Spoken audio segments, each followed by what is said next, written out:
you for having me.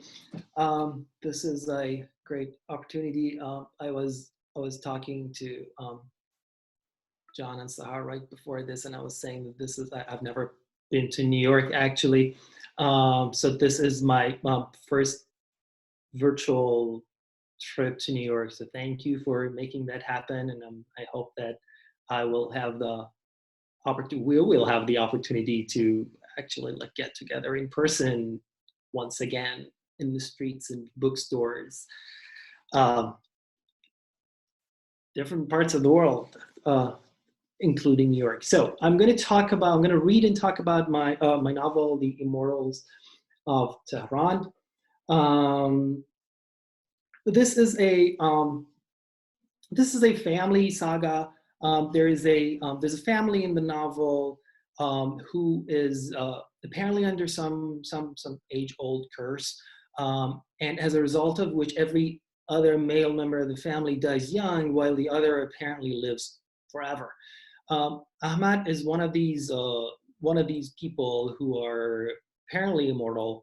We follow his life from when he's a 10-year-old boy during World War II, a little bit before the Anglo-Russian invasion of Iran, until when he gets older, he grows up, he becomes a poet, a very successful, renowned poet, and then up until the revolution, the 1979 revolution, and then we flash forward to a few years after the revolution, and that's where the novel ends. But this is not a novel only about him. It's actually the cast of characters is rather sizable. I had to put a family tree, and there are only like 30 names in the family tree alone. So there are a lot of narrative threads of lives of these different characters that weave together to make this the kind of tapestry of this novel. I'm going to read a little bit from a few pages from the beginning of the novel. Yeah, so there's nothing you would need to know beforehand. Okay. Ahmad was a 10-year-old boy when he was a 10-year-old boy. Never would he have thought, as he played tag with his childhood friends in the village of Tajrish, that he would one day watch his best friend's father bite off a dead cat's ear. Ahmad could not have foreseen that he would one day work in a forge, pounding white-hot iron with a heavy hammer. His childhood imagination could never have pictured the trains that sped through tunnels under the big city in which one grasped for a hanging strap. In short, Ahmad Torkash-Vand could not have fathomed that the fog that shrouded the village that early summer morning would change the course of their history. On Ahmad's sister's wedding day, the morning fog descended the mountains as if some god had summoned it from the far seas.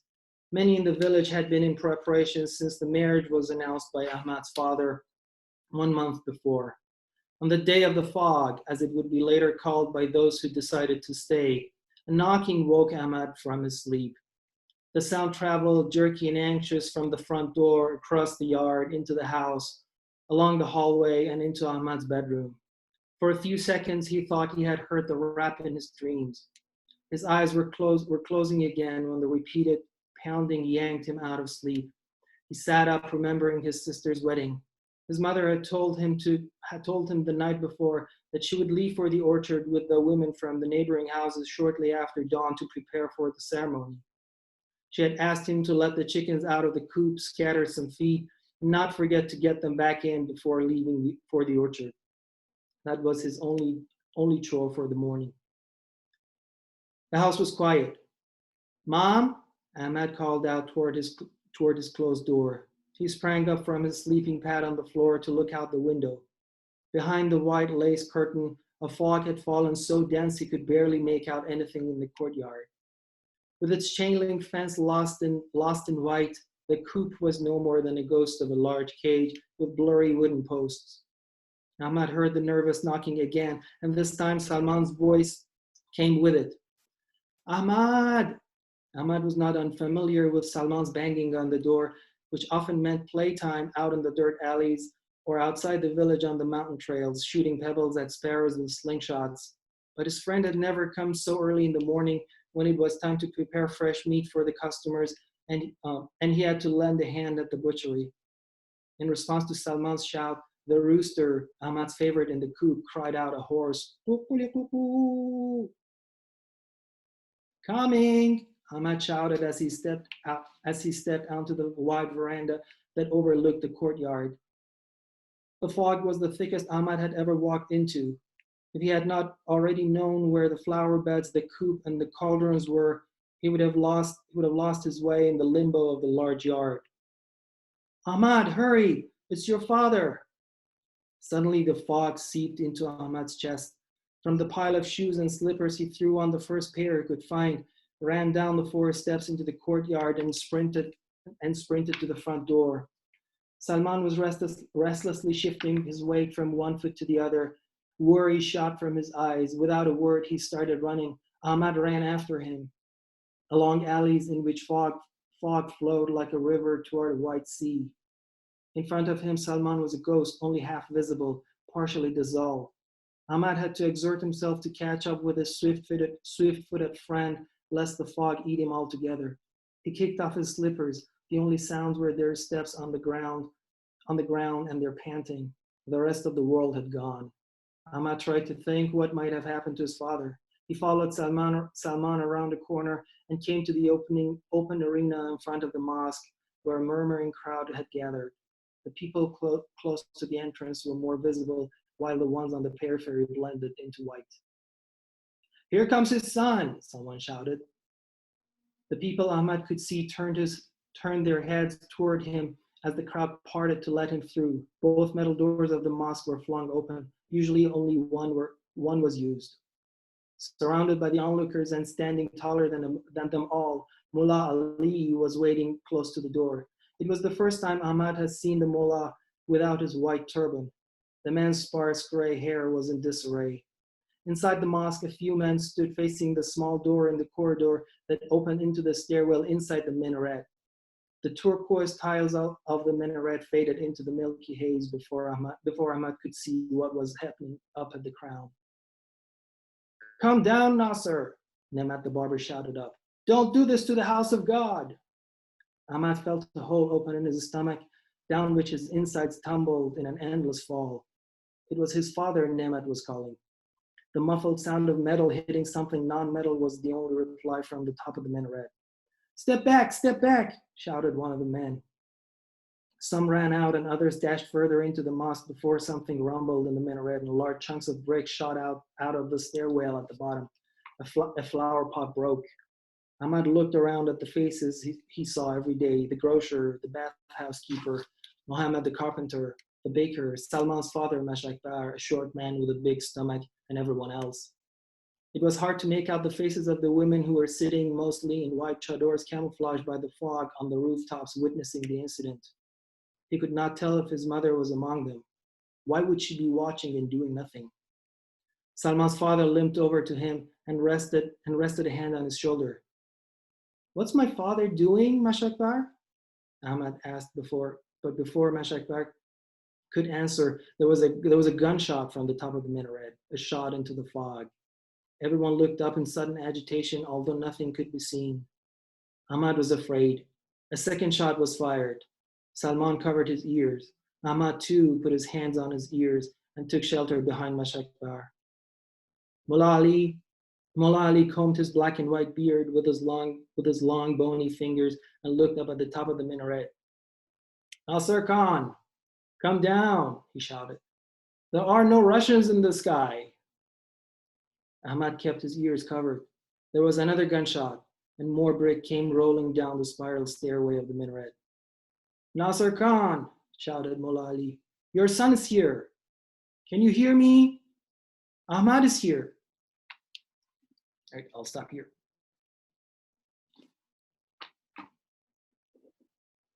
That was great, Ali. And I think I'll definitely come back to that when we start the conversation.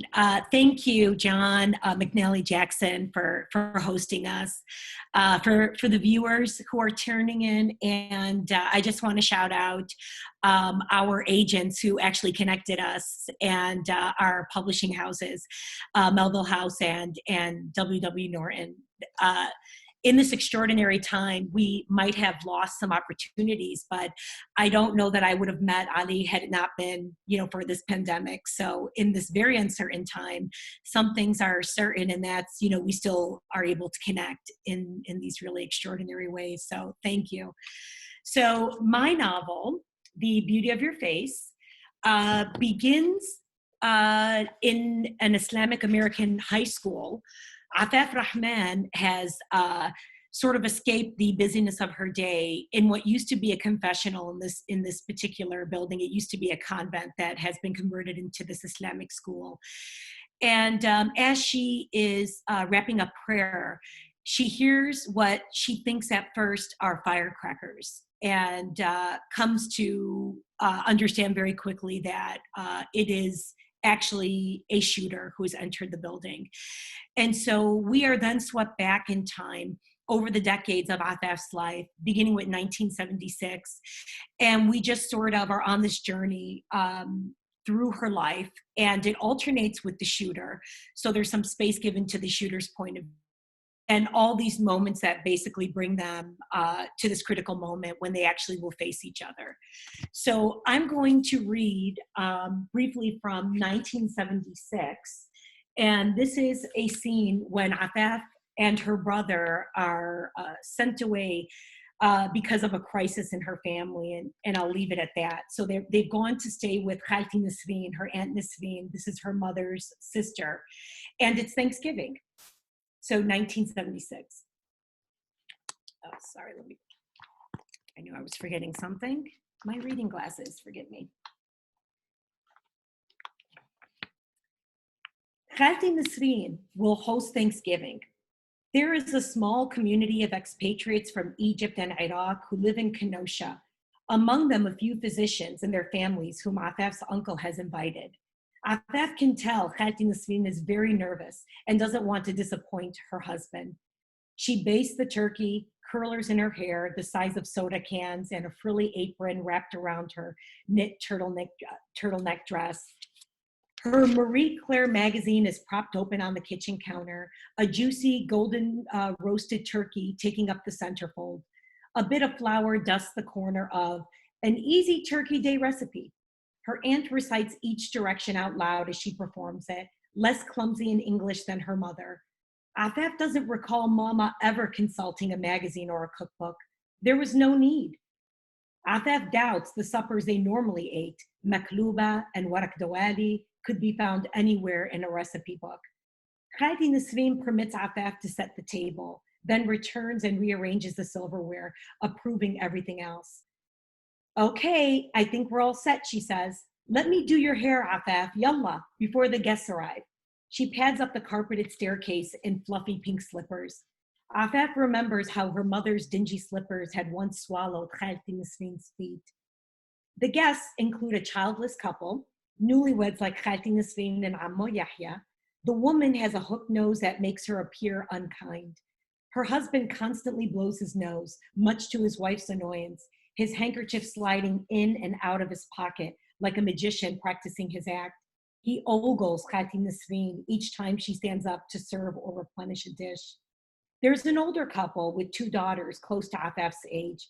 She attempts a polite smile at them, but they only snicker and whisper in each other's ears. Afaf tugs uncomfortably at the French braid Khalti Nasreen fashioned for her, adorned with a pink ribbon at its end. The adults give Afaf and Majid pitiable looks and wear phony smiles as though everything is okay. An ache churns in her stomach. Majid is oblivious, amazed by the impressive spread Khalti Nasreen has laid out. Though the turkey looks rather pathetic, its skin is still pale, not at all golden like the magazine photograph. There are platters of Middle Eastern dishes to steer away from her aunt's veiled assimilation. Mahshi kusa simmered in yogurt sauce, oozy rice with spicy ground beef, carrots and peas. chicken msakhan with tengi sumac, yet it is the lamb roast that wins everyone's approval. The charred fat still sizzles in the foil-lined pan. Khalti Nasreen beams with pride. The children sit at a small folding table with stiff metal chairs. One of the girls keeps kicking Ataf's shin and apologizes insincerely. More than ever, Ataf wants to be home. She wants Mama home, celebrating Thanksgiving in their tiny apartment despite her parents' bickering. Mama always prepared chicken stuffing and candied yams, and her turkey was perfectly roasted. And a pan of her mother's delicious warak dawali was set among the other dishes. Baba sang and played his oud after they could eat no more. It was the only time of year they all gathered around the table. Baba, Mama, Neda, Majid, and Ataf, to eat at precisely the same time. It was the closest she'd ever felt like American. Ataf wonders if Mama is having turkey and gravy wherever she is. Does she even know it's Thanksgiving? Does she miss them? And Ataf wonders again about Neda. She fights hard to keep Neda's face sharp and clear in her mind, though it fades when Ataf's away from home, where school portraits of Neda hang in the hallway along with hers and Majid's outside their bedroom. And at her aunt's house, Neda's face blurs in her mind, like it's out of focus. In their apartment at last year's Thanksgiving, she and Neda broke the wishbone, her sister triumphing like she did every year. At Khalti Nasreen's table, no one goes for the wishbone from an inedible turkey. Ataf carries her half-eaten dinner to the kitchen and spends a long time in a bathroom on the second floor. She sniffs a potpourri bowl on the porcelain sink, runs her fingers over scented soap shaped like flowers. Majid knocks on the door. "What are you doing in there?" Ataf finally emerges. "I hate it here, Maj." She presses the tip of her shoe into the beige carpeted hallway. He shrugs. "It's not so bad. I miss Mama too." Ataf grabs his hand and they climb down the stairs, stepping in sync. In the main salon, Ataf sees Amo Yahya pouring a honey-colored liquid into sparkling glasses for the men. They light cigars and lean back into leather chairs. The women help Khalti Nasreen clear the table and prepare a pot of kahwa, the tiny Demitas cups already arranged on a silver tray. "Ataf, why don't you take the kids into the sitting room?" Khalti Nasreen says. "I've got Twister in there." "I never play Twister," the older girl declares once they're out of earshot of Khalti Nasreen. "I don't want a boy touching any part of me." The sisters sit side by side on a wicker love seat, their chins jutting out with moral righteousness. Their pristine white socks hold up stiffly below their knees. Ataf and Majid look at each other. He shrugs. They sit opposite the girls on two matching wicker chairs, staring them down. The older one speaks in an Arabic dialect Ataf can't follow, then raises her eyebrows at them. "Do you understand what I'm saying?" she says in English. Ataf doesn't respond. "Dummies don't know how to speak Arabi," the girl sneers. Ataf grips the armrests of her chair as angry tears well up. "Shut your stupid, ugly face!" These hateful words startle her. They come from a place deep in her throat and hurtle out of her mouth like a rocket ship. "Just shut up already!" Ataf spits again. This surprises the girl too, because she tugs at the arm of her sister, who looks dumbstruck, and they leave the room, one closely following the other. Majid grins at Ataf, impressed. He hops off the sofa and walks to the record player. By the time Good Morning Starshine plays, Ataf joins Majid as he sways his small hips, arms flailing above his head.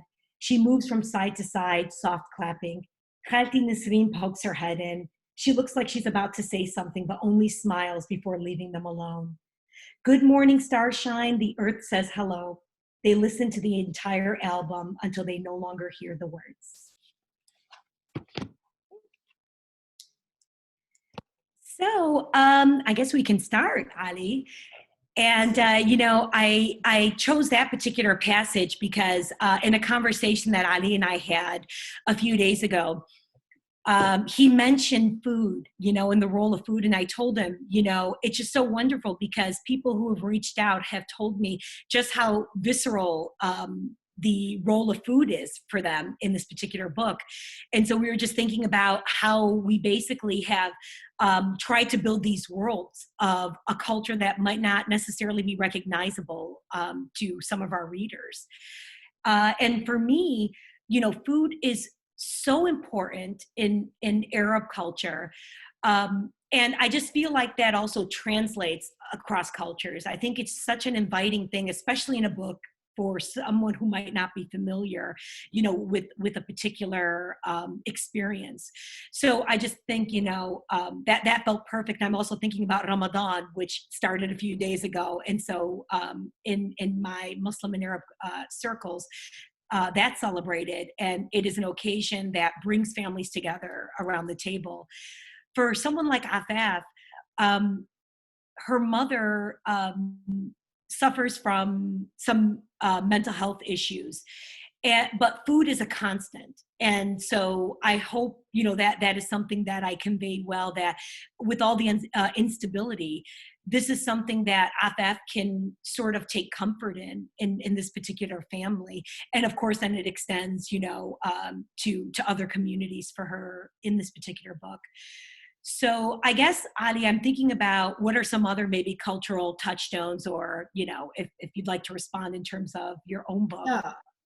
Yeah, it was interesting for me. I'm just going off of what the passage that you just read, how food, at least here, works as a kind of metaphor for the kind of struggle of the main character, Afaf, to find her place in this in the context. So the way the turkey does not come out well, and still it's the lamb roast that everyone likes. So it's like there's this effort on the part of the family, the aunt, to kind of try to fit in, but we see that there are multiple places in the book, in your book, that this happens, that we see that people try to fit in, but they can't. I mean, this question of belonging, I think it's a very important thing that I think it's worth coming back to in terms of your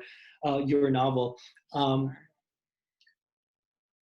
Food well, there are a lot of instances when I was reading your novel that was like, oh my God, I want this for right now. I want this. It's a little less so go ahead. Well, actually, I think what strikes me, first of all, I think there are some really cool similarities. We both have a character whose name Majid, by the way. I meant to bring that up the other day. Yours is the nephew of Ahmad, and mine is the brother, of course. That's just, one of those things. But, it opens, both of our books open with a very tense moment, right? But your book also opens up with a wedding, and there's just so much going on in terms of the preparation of food. So even if it's not, you're not getting into the detail of what's being cooked, but I still think I felt that quite strongly. I thought that was powerful. To me, that felt like another door into Iranian culture. Just so much was going on. If you want to talk about that. Yeah, there are moments in my novel, if I want to talk a little bit about, keep talking about this delicious topic. The moments of food, I think in my novel work as time-wise, in terms of narrative time. So my novel covers 70, 80 years. So there are spans of time that the span of time is really great, is big, and so there are times where just we fly from one year to the other, and then there are these moments of like you said, gathering around food, preparing and eating, that provide that moment for the narrative for the time to kind of get closer to our real time. So there is this kind of moments and spaces of, if you will, some kind of intimacy, some moments that the food provides for either intensification of some feelings or kind of relaxation. And there's this also subplot that I'm going to spoil. It's okay, I think. So after the invasion. Is this the absence of food? Because that. Yes, and the hats. Oh my goodness! So Yeah. after the invasion and occupation of Iran by the Russian forces, there's a famine that happens for a couple of years in Iran, and we see that in the novel. So what happens in the novel is that there's this shortage of food, and people are desperate, and so there's one day that some woman who has lost one of her children to the famine tries desperately to find a way to feed her children, and then by some kind of accident she finds out that actually you can cook. So there's a specific recipe that she comes up with that you can cook hats into and make them edible. So people started like cooking hats and eating them, and so there is this. It kind of reminds me of this kind of what we are going through right now with the pandemic. How like the way I see around like on social media, people, like a lot of people are cooking and baking. So it's a way, and it feels like to me that somehow it gives you control over something. Do you have me? I think froze. Can you hear me? Yeah, I can still hear you. Okay. Yeah. So there's this way, there's this control that the food gives you over when you're in desperate times, and then it like becomes a little bit political in the novel, where the government tries to take that control over food away by announcing that hat eating is illegal now. So there are these moments of food that connect to the personal and the political. Yeah. And I think, you know what, it also speaks to what I felt was this element of absurdity, you know, in moments in your book, Ali. Like if I wasn't feeling so horrible, I mean, I was laughing. I'm like, okay, they're gonna, you know, the scene of them, you know, contriving the hat recipe and all that was comical in one respect, but then of course very desperate and devastating. But I guess that's leading into my a question that we were thinking about in terms of how we decided like to execute these narratives, you know, in terms of framing. And with you, this, you know, there's this element of magical realism, this really, you know, rich tradition of storytelling. There are these stories within a story, you know, that are happening in your book. So maybe you could talk about that first, and then I can talk about the way mine is set up. Sure. So that's it's a long story. And I don't think I have a clear-cut answer for it. So this novel, I started. This is my first novel. I started writing this like I wrote. I used to write like short stories. I usually used to have like one central image, and then just sit and start like weaving the story around that central image. So this I did the same with this novel. So I had the main kind of image of the cats plotting. So yeah, I forgot to mention this. There's this subplot, the cats. Cats being behind everything that happens everything that happens in contemporary Iranian history. So it's not men, it's like cats doing it. So I had this image of cats conspiracy. And I started writing, and like soon I realized that this is not working. This is not how to write it off. So I started structuring the novels. I came up with like 10 chapters. 5 would be more historical, and the other 5 would be kind of more recent. And the 5 historical chapters would land on a kind of critical moment in Iranian history. There will be World War II, the 1953 coup, revolution, war, and the 2009 presidential protests. And then we would alternate from the historical chapters to the kind of more recent one. So I wrote that, and then I had it read by some friends and professors in Notre Dame. And then I realized that the feedback was like, kind of, this is not working. So I was taking too much for granted. So like an average reader who's not familiar with Iran would perhaps get lost. So I scrapped half of the novel and I started writing again. It seems to me like I wrote two novels.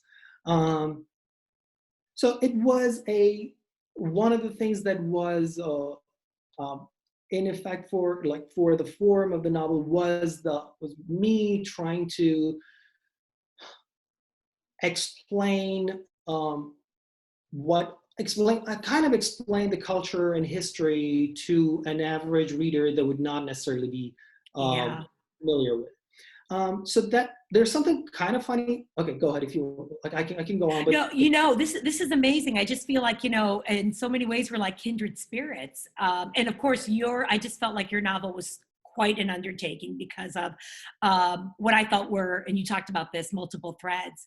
With me, because I also attempted a draft that failed, and that was because I was focusing on too many characters, which is not your issue. You handle that beautifully, but I wasn't getting close enough. And so if I was going to tell this story that is framed by a hate crime shooting, I realized that I wasn't interested in just the present. I needed to go back and I needed to investigate what had carried these two main characters to this point in time. That's what I've always been interested in. This is what I've written short stories about. I'm interested in, all these moments that unless you ask a person, where have you come from? Where are you going? You're just not going to know. And it completely changed the way I wrote this book. In fact, it just took off, I know that people have had, they've had difficulty with the shooter's point of view. It's not graphic, but they said it was disturbing, but it was just enough that I had given them. And I'm grateful for my editor, Jill Bielowski, because they were much longer. So she had me sort of rein them in. And I thought, you know what, this is good because Afaf is really my main interest. But again, I was also wanting to give some page time because I was interested in, again, the shooter's background and not wanting to just create this sort of stock character. So the alternating is then, how that developed. But that idea of like, sometimes that early draft not working and then having to go back. But then also you struck me with what you said about thinking about audience. And so, how are they coming to the book? What do they know? What do I have to set up for them? And those kinds of things. Yeah, it was the thing that I want to say is it's kind of funny too, is that something that made me think about what I'm doing was that at that time when I had the first thoughts of writing this novel, I was working at the Hesburgh Library, at the library on the Notre Dame campus. And so I had this colleague, this undergrad student. So there was one day that she asked me what I was doing, and I told her that I was thinking of writing this novel. And she said what is it about? And I said I don't know yet. I have this image of this cats, this cat train that goes from city to city, and cats get on and off and do weird stuff. And then she was like, "Is that a real thing in Iran?" Oh my God! So this is not even strange enough. This is not weird enough for. This may not be weird enough for some reader to tell what's real, what's fantasy. So I felt like if to do that kind of magic realism thing, I had to build the reality and then defy that reality, push into the magical realm. So I felt like it was not as easy, or it was not the same as if I said New York City, a lot of people have some idea what color the cabs are, Yeah. simple things, Sure. I didn't have a lot of that. So so a lot of that was were things that kind of formed this form of the narrative. And the question, when we were talking about the shooter perspective, the question that I was thinking about was that in the end, whose story is this novel telling? Is this the story of Afaf, or is this the story of Afaf and the shooter? So how do you fit that in? What? Yeah. What were you trying to do? What do you think the novel is doing? You know, that is actually a really good question. And it's similar to a question of, so what is this book about? What do you want like readers to take away? And for me, ultimately, Ataf is at the heart of the story. But I think what the shooter reveals is that a human being doesn't just wake up and become a shooter. So again, I'm back to this thing of, what are all the forces? What are all the elements? But I think also we learn that, this is a book about family. This is a book about belonging, as you said earlier. This is about, failed assimilation. It's about alienation. It is, I think, about so many other things that some people, in fact, they'll forget about this shooter who's invaded the school when they're caught up in Afaf's chapters. But I deliberately wanted that disruption because I didn't want readers to lose sight of that daily threat, because my book was actually inspired by the real life shootings of Yusor Abu Salha, her husband, and her sister in North Carolina. So they were young people who were shot by their own neighbor. And so I didn't want that to fall away.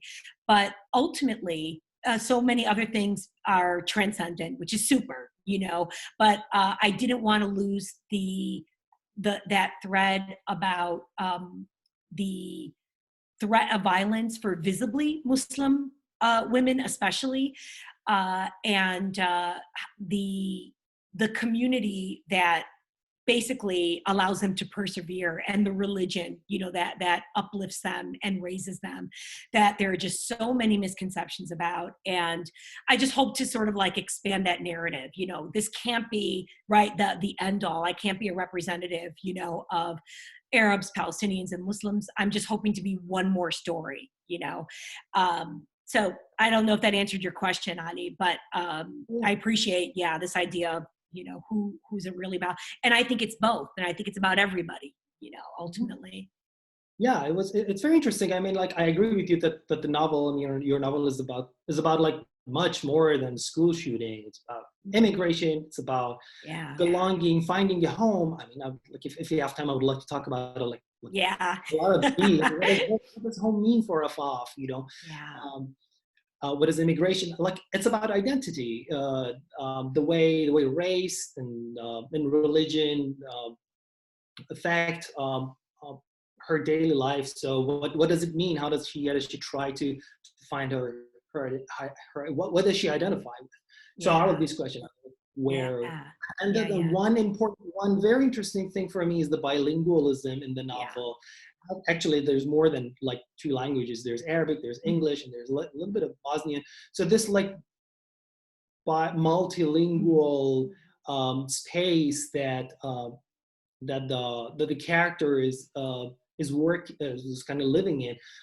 That was very interesting to me, and I was wondering how important it was for you to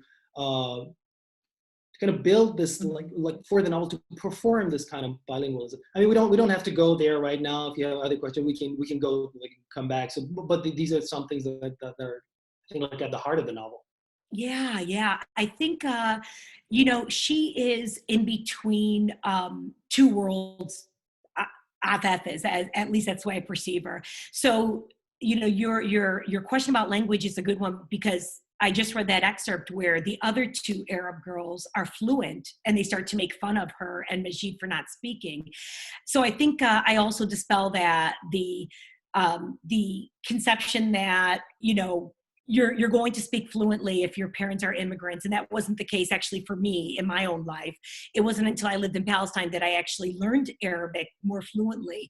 But, Afaf is able to pick up on, just some of the colloquial, language of her father and her mother. But maybe in some ways it's a barrier because, she is unable to sort of break through to her mom. But I think, not having language can keep you from entering maybe certain communities. And it might even be prohibitive when we think about Islam, and Arabic and that connection. But I think Afaf, what we find is that, she's able to overcome not speaking Arabic well, when she meets the circle of women much later, I don't want to spoil plot, and she becomes more fluent because of Islam. So that becomes strengthened for her. But I think it's also, this bilingualism is such a powerful experience of children of immigrants, you know. And I hope, you know, I capture that well. And then of course the Bosnian is just to, you know, sort of again expand the community. So again, it's not just Arabs who are Muslims, obviously. So there's going to be a Bosnian character who is also Muslim. And I guess I'm just, maybe it's a subconscious thing of just wanting to constantly dispel, you know, those kinds of perceptions. So yeah, you know, that makes me think when we're talking about Afaf, and I was thinking about something else when you were talking, Ali. Would you mind talking about, you know, who I consider really strong female characters? So obviously my main character is Afaf, and maybe I can talk a little bit about the circle of women, but you know, I really love Quran. I love the younger generation characters that came eventually, but can you talk about, you know, representation in your book, or how you imagine them, how they came to you?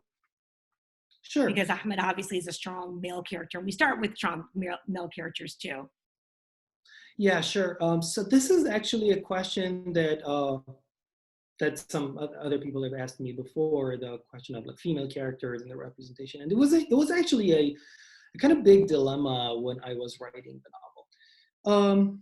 So on the one hand, I don't yet have answers to like how best to do Sure. this. But anyway, on the one hand, I had the dilemma was, on the one hand, I have this society, this patriarchal society that with its own limitations for women in multiple spheres and like social spheres, even like domestic spheres. So there's that, and on the other hand, there is this second. So like I could go ahead and like try to depict that, like try to show the kind of the reality of this maybe traditional society. And on the other hand, there was another approach of having a strong, determined female character who is defiant, who fights, and perhaps prevails in the end, right? Mm-hmm. Kind of both seem problematic to me. The problem I had with the first one is that so I didn't want to reproduce this kind of discourse of Middle Eastern man oppresses Middle Eastern woman, or Middle Eastern oppresses Middle Eastern, right? So this idea of that this Eastern / Middle Eastern man limits the society, the spheres for women, you like sometimes children, for liberal thought, for freedom of expression, right? That kind of discourse lends itself to other just legitimization and justification of other discourses, namely, we should go save them from themselves. Mm-hmm. Right? Yeah. Which in some radical form, it could justify military action, military, invasion. Yeah. So there's that. The one problem that I had with the second approach, the strong female defined character who fights and wins, is that it seems kind of a little bit too facile a kind of a solution. It's kind of putting too much burden on the individual, like that. It fades, it kind of tends to erase and fade the systemic oppression that could be actually there and like inward. So it's like it translates into you can do it. I mean, forget about like what's around you, what's pressed, like the systemic violence, whatever. You can fight, you can get what you want, right? It's kind of too simplistic. So I think what I did was kind of try to have like kind of both. We see different generations of characters. Some of the characters are like Ahmad's mother, Puran, Ahmad's wife, Homa, and Ahmad's two daughters, Layla and Lala. Um, with Ahmad's mother, we see kind of more traditional, maybe even closer to the cliched image of an Eastern, like Iranian woman who's more uh, confined to the domestic sphere, although that's not 100% true. Well, like she observes to show some of the patriarchy in action. So she says, like, if I had the right to vote, I would vote, against you. Yeah. So you see that like there's like the women don't have right to work, the right to vote. And then as you get ahead, as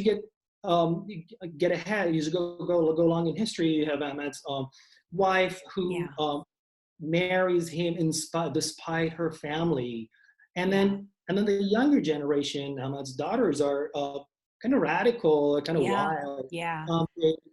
Like Ahmad's one of the Ahmad's daughters, Lala. She the Molotov cocktails.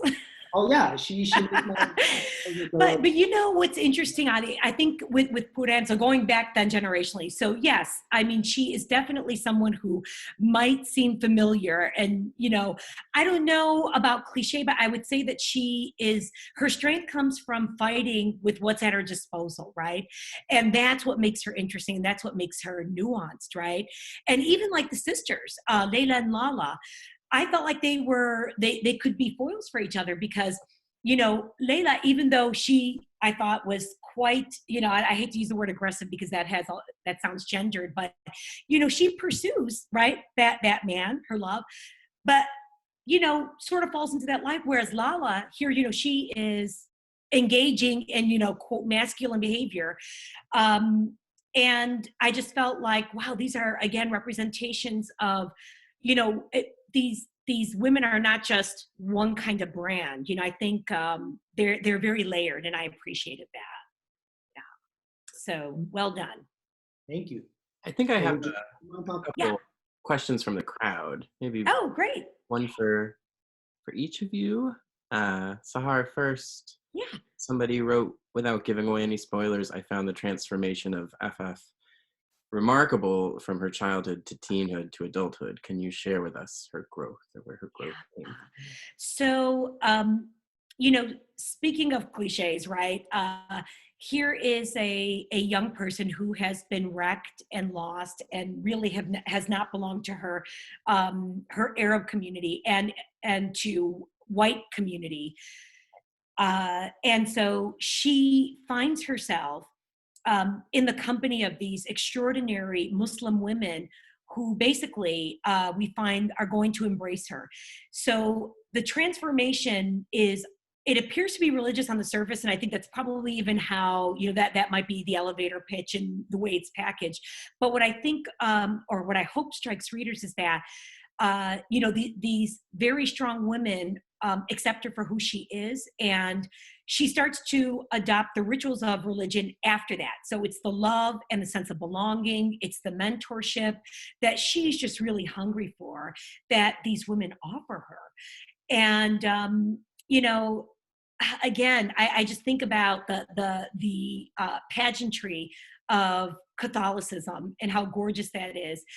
I think of Islam in the same way. So, and both, and many, religions being organized, that's not what interests her first. It's the community. And again, this very strong, circle of women. So they play a great role. But she comes to them again after also having made destructive choices. So I'm glad, I appreciate, people, sort of following that and engaging in that. And I hope I've answered that question. And Ali, you touched on it a little, but Brad wrote in to say, I have read your novel and found the story wonderfully absorbing and so many of the characters vividly imagined and unforgettable. My question, however, concerns the cats, who are everywhere and play such an important and historical role in the story. He was wondering, are cats as legendary and prominent in Iranian life as they are in the novel? The story in chapter 3 especially feels like a foundational myth. Yeah. Thank you. So cats are there are a lot of street cats in Iran, at least Iran. It's kind of like there are squirrels here, so you see them everywhere. Um, Under cars, on walls, ripping open garbage bags and stuff like that. They are not. They don't have that like mythical. They don't have like a kind of mythical place that some other animals in Iranian mythology have. Uh, but like people say, like the map of Iran looks like a sitting cat. So like they are present in some of like conversations, everyday conversations, but not they're not as mythological. So the chapter that you mentioned, it is supposed to read as a kind of an origin myth, but it's working like in this novel, and I don't remember. I haven't taken it from like some kind of like Persian mythology. Um, but yeah, they do work mythological here. Um, I don't know if I answered. I can talk a little bit more about them, but I don't want to give away Right. a lot. And then I just have one last question for both of you, which is how much time passed between starting those failed drafts that you alluded to and actually getting these two books between two such beautiful covers. Sahar, would you like to answer first? I'm sorry, did you say me? Yeah. Yeah, thank you. So I had this wonderful experience with my what I'm calling an exploratory draft in a novel in a year program. So I was able to, write something and then look back at it and say, okay, this isn't working. And that happened from September until let's see, May. And I teach high school full time, as you mentioned. So I was feeling kind of despondent because, here I'd come out of this program and I thought I was going to have something a little bit more substantial. It just wasn't working. So I sort of put it away, was sort of pouting about it in my off summer months. And I swear, right before, a few weeks before school started up again, I just had this revelation and I restarted. And so I'm the kind of writer who I'm up at like 4:30 before the school day starts, before, I have to get ready for work. And I just started again. And so it probably took me then, I would say, yeah, maybe another year before I began querying, and I felt really good about that next draft. But that's not to say that I didn't have to redraft a little bit once it was actually, accepted by my agents, and then again, for editing. So I used to feel embarrassed, admitting that I'm a fast writer, but I am. So, and Roxane Gay said that too, and I'm like, no, I'm going to say it. So she talked about how quickly, and I'm like, yes, okay. Just because you hear some really agonizing stories of like 10 years, which is great. I'm not disparaging, but it's just in my nature. And I think when something's working, it just, takes off. So for me, the short answer is I started mid 2013, like beginning of fall 2013. So about like 7 years ago. The kind of longer version is that, I started 2013, and like it took around a year and a half to write the first draft. So it was like 2015 spring-ish, I want to say. And then I started the second draft again fall 2015, and it took me another year and a half to write the second draft. It was done by like May 2017, and then I started sending it out, and until I found my agent, Allison Lewis, who I have to thank profusely here. And I worked with her on the draft, and then there was another round of revisions with my editor, Ryan, from Melville House, who's another person I need to thank a lot for making this novel a better story, a better book that it was before. So yeah, and then there were like multiple rounds of smaller revisions in between. So yeah. Well, I think that's all the time we have tonight, but Ali and Sahar, thank you so much for agreeing to be hosted like this. I told you before we started that I miss my store more than I miss anything, and I miss our stores more than I miss anything. And your conversation brought back some of what I love so much about our stores. So thank you all for Thank you joining so us. much. And thanks everyone for tuning in. Thank you, everybody. Have a good evening. Talk to you soon, Ali, I hope. Mm-hmm.